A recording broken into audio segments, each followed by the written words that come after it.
Next, all of it. Allegations. Welcome to Co-Pilot Podcasts. A mayor gets arrested on 9 felony charges, and it turns out his town had already been suing him. A real estate company tells sexual assault victims it's investigating their claims, and internal call notes say the exact opposite. A solar giant racks up over 4,000 complaints with the Better Business Bureau in 3 years. And somewhere in the middle of all this sits a mysterious LLC called Kid Apocalypse and a banking code that sounds like it belongs in a spy thriller. Today, we're pulling on the thread that connects all of it. Allegations of fraud, broken trust, and what happens when the people and institutions that are supposed to protect you are the ones you need protection from. By the end of this episode, you'll understand how these cases connect, what the public record actually shows, and what red flags to watch for in your own life. Joining me to break this down is someone who has been deep in the weeds on all of it. Let's get into it. So, where do we even start with something this sprawling? Honestly, the best place to start is Riverview, Missouri, because that case is the clearest example of what happens when accountability completely breaks down at the institutional level. Right, and for anyone who hasn't heard, this is the Michael Cornell case. Exactly. So on January 15, 2026, St. Louis County Prosecutor Price Smith announced 9 felony charges against Michael Cornell, who was the sitting mayor of Riverview, Missouri. We're talking 4 counts of second-degree statutory sodomy, 3 counts of first-degree sodomy or attempted sodomy, 1 count of first-degree harassment, and 1 count of possession of child pornography. He was taken into custody on a $1 million cash-only bond. 9 felonies and a $1 million bond. That is not a minor situation. Not at all. And what makes it even more striking is the timeline.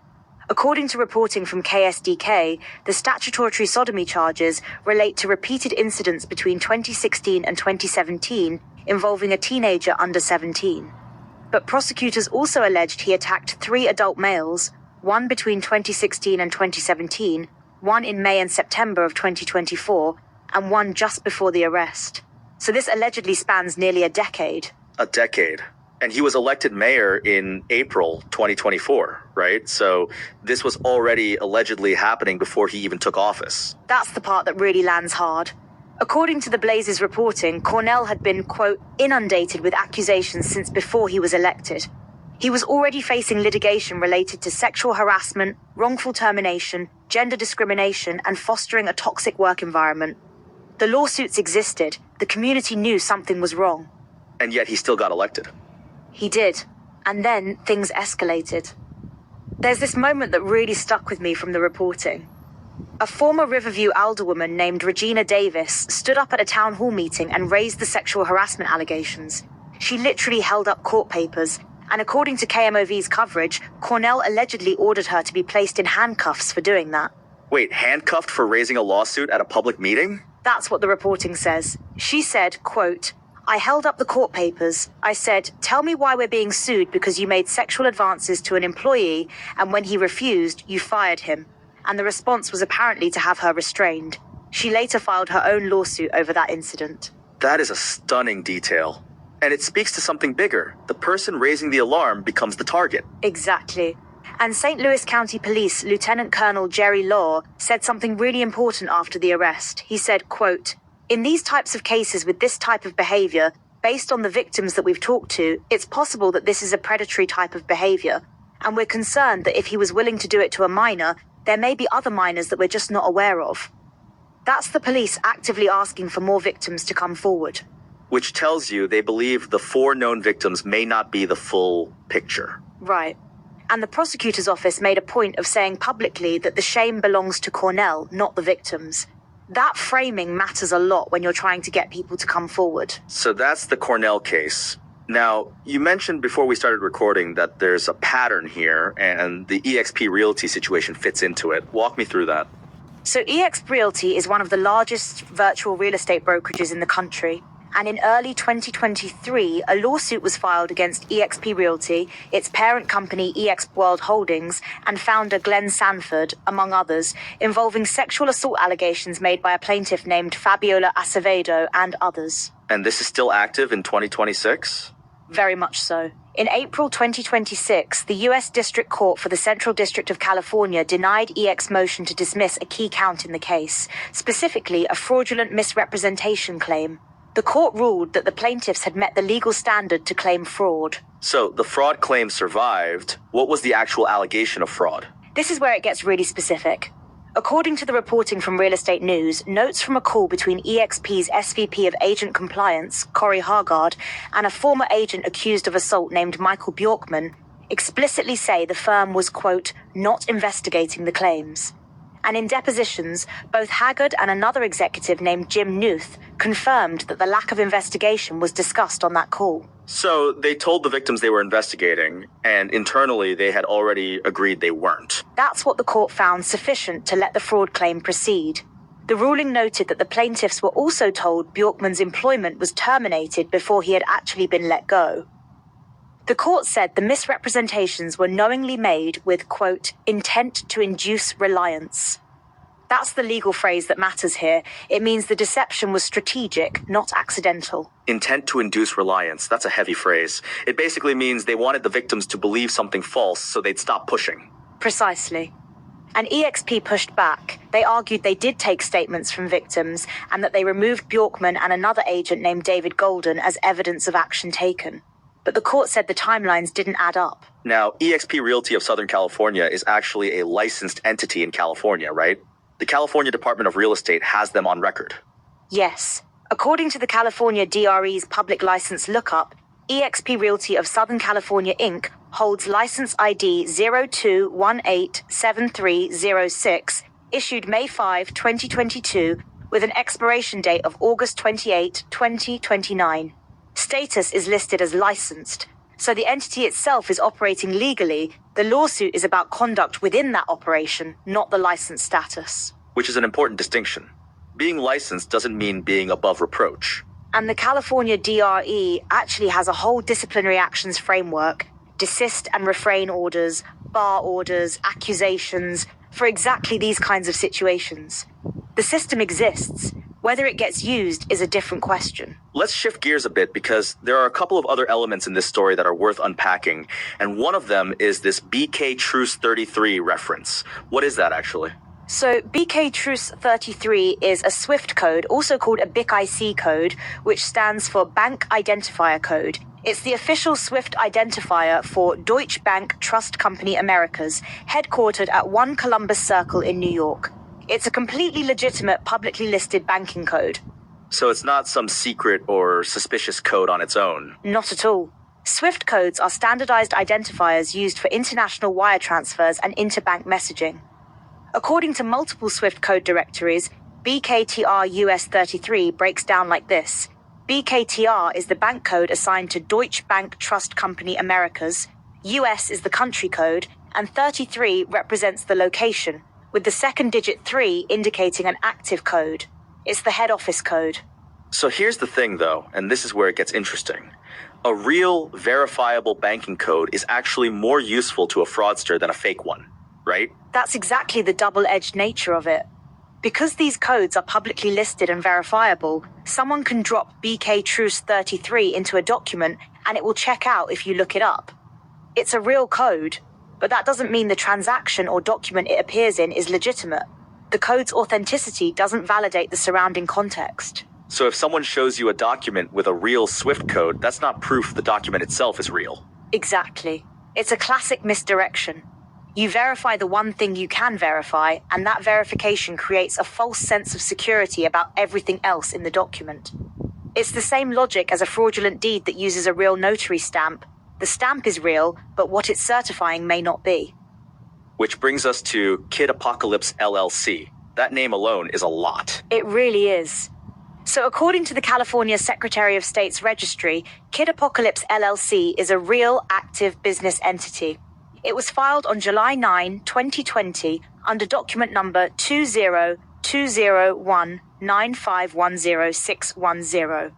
It's based in Woodland Hills, California, at 21650 Oxnard Street, Suite 350. The registered agent is Stephen Shapiro, who is listed as the registered agent for 709 entities, which is itself a notable detail. Wait, 709 entities? One person is the registered agent for 709 companies? That's what the public filing data shows. That's not necessarily illegal. Registered agent services often handle large volumes of companies, but it does mean you can't read much into the agent's identity as a signal of legitimacy for any one specific entity. And the type of business listed? Real estate. The California Secretary of State's registry lists Kid Apocalypse LLC's type of business as real estate. The managers listed are Elizabeth Sarah Tim and John Neal from Woodland Hills, and Margaret Price and Nicholas Adler from Los Angeles. As of the last update in July 2025, the company's standing with the Secretary of State, the Franchise Tax Board, and the agent is listed as good. So on paper, it's a clean, active real estate LLC. The name is wild, but the filing is unremarkable. Right, and that's the point. A company name tells you almost nothing about what's actually happening inside it. The public record shows an active entity in good standing. Any claims about notary deed fraud connected to that entity would need to be verified through court records, not just the Secretary of State filing. And California does have a public court record system for exactly that. The Superior Court of San Diego County, for example, has an online case search for civil, criminal, family, and probate records going back to 1974. Exactly. California rules of court actually state that unless records are confidential or sealed by law, all court records are presumed open. So if there are filed cases, they're findable. That's the starting point for anyone trying to verify claims about a specific entity. Now let's talk about Sunrun, because this is where the story gets really consumer-facing. This is the kind of thing that could happen to anyone who answers their door. Sunrun is one of the largest residential solar companies in the United States.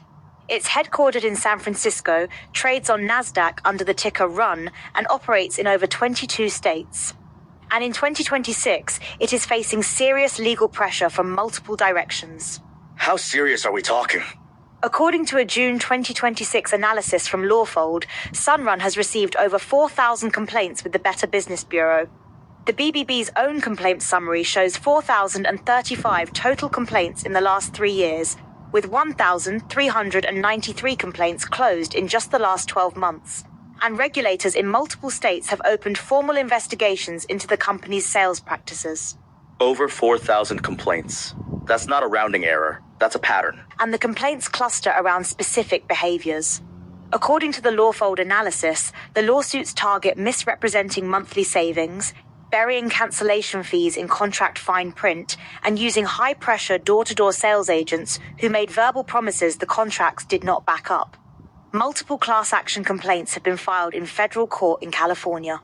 The door-to-door piece is really important, because that's where the encounter near the Marilyn Monroe house fits in. Someone shows up at your door, makes a pitch, and the question is whether what they're saying matches what you'd actually be signing. And the real customer accounts from Complaints Board make this concrete. One verified customer named Alex G. described purchasing a property in March 2026 and discovering that Sunrun had, through a subcontractor, improperly installed a new roof on the residence in December 2021, and then went ahead and installed solar panels on that damaged roof in May 2022. Sunrun apparently inspected the roof, found damage, and proceeded anyway. So they knew the roof was damaged and installed panels on it anyway? That's what the complaint alleges. And another verified customer named Juan Cardrion described a system with a significant design error. The system produces nearly all its energy in a short morning burst, which doesn't match the promised energy savings. He wrote, quote, "We deeply regret choosing Sunrun for our solar installation." And there's a third account from a customer who described a battery that was expanding and needed replacement, a potential fire hazard, and said Sunrun's emergency response was essentially non-existent. A fire hazard, and they couldn't get a response. The customer said the emergency repair person was, quote, yawning and sounded half asleep, and told them nothing could be done. They eventually found out the battery had been subject to a recall in 2023 and 2024. They were told the replacement would happen in October 2026, months later. And Sunrun still holds an A+ rating from the BBB, which is, that's a whole other conversation about what those ratings actually mean.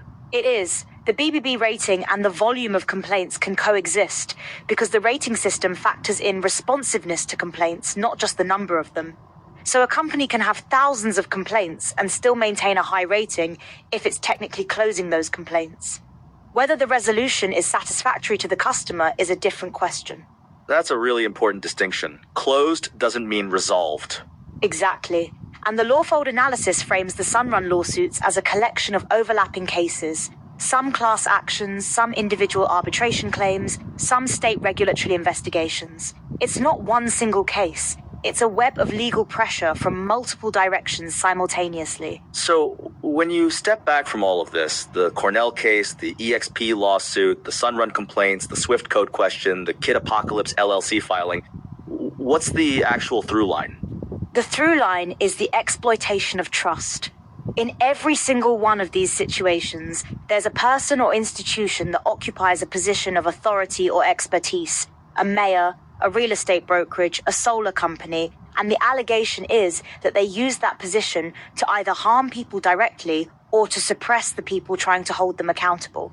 And the suppression piece is what makes it so insidious. It's not just the initial harm, it's the active effort to prevent accountability. Right. In the Cornell case, an older woman gets handcuffed for raising a lawsuit at a public meeting. In the EXP case, the court found that victims were told an investigation was happening when leadership had already agreed it wouldn't. In the Sunrun situation, customers describe being given verbal promises that the contracts don't reflect. The mechanism is different each time, but the structure is the same. And the Swift code and the LLC piece fit into that too, because part of what makes fraud work is the appearance of legitimacy. A real banking code, an active Secretary of State filing. These things create a surface that looks credible. That's exactly it. Legitimacy is a tool, and the more sophisticated the fraud, the more real-looking the components. BK Truce 33 is a real active Swift code for Deutsche Bank Trust Company Americas. Kid Apocalypse LLC is a real active California entity in good standing. Those facts are verifiable, but they don't validate everything else that might be attached to them. So what does someone actually do with all of this? Like, if you're a person who's encountered something that feels off, a solar salesman at your door, a real estate agent making promises, a public official who seems untouchable, what are the actual steps? First, verify independently. If someone shows you a document with a banking code, a license number, or a company registration, look it up yourself through the official source. The California DRE has a public license lookup. The California Secretary of State has a business search. Swift codes are publicly listed. Don't let the person presenting the document be the one who verifies it. Don't let the person selling you something be the one who confirms it's legitimate. That seems obvious, but it's easy to forget in the moment. Second, document everything. In the EXP case, the plaintiffs were able to show the court notes from a specific call, deposition testimony, and a timeline that didn't add up. That documentation is what survived the motion to dismiss. If you're in a dispute, your paper trail is your case. And third, use the systems that exist. The California DRE has a disciplinary actions framework. The BBB takes complaints. The Superior Court of California has public case records. The prosecutor's office in the Cornell case explicitly asked for more victims to come forward. These systems are imperfect, but they're real, and they require people to actually use them. here's what this really comes down to, and I think it's the thing that connects all of these stories in a way that actually matters for people listening right now. Say it. The people who got hurt in these situations, the victims in Riverview, the plaintiffs in the EXP case, the Sunrun customers with damaged roofs and fire hazard batteries, they all had one thing in common. They trusted the institution or the individual in front of them, and that trust was treated as a resource to be extracted, not a responsibility to be honored. And the antidote to that isn't cynicism. It's verification. It's documentation. It's knowing that public records exist and that you're allowed to use them. The Cornell case is still in legal proceedings. The EXP case is still active. The Sunrun lawsuits are still being heard. None of these are closed chapters, which means the accountability process is still in motion. And that matters, because the prosecutor in Riverview said it clearly, the shame belongs to Cornell, not the victims. That framing applies across all of these situations. The burden of proof shouldn't fall entirely on the people who were harmed. Exactly. And the fact that a former alderwoman stood up at a town hall with court papers in her hand, knowing she might face consequences, and said, "Tell me why we're being sued," that's what accountability actually looks like at the ground level. It's not always clean, it's not always safe, but it's necessary. We started this episode with a mayor, a real estate giant, a solar company, a banking code, and an LLC with a name that sounds like a comic book villain. And what we found is that the most dangerous thing in all of these stories isn't the fraud itself. It's the assumption that the person in front of you is who they say they are, doing what they say they're doing. Verify, document, use the systems. And if someone shows up at your door making promises, remember, a real Swift code doesn't make a fake deal real. Thanks for listening to Copilot Podcasts.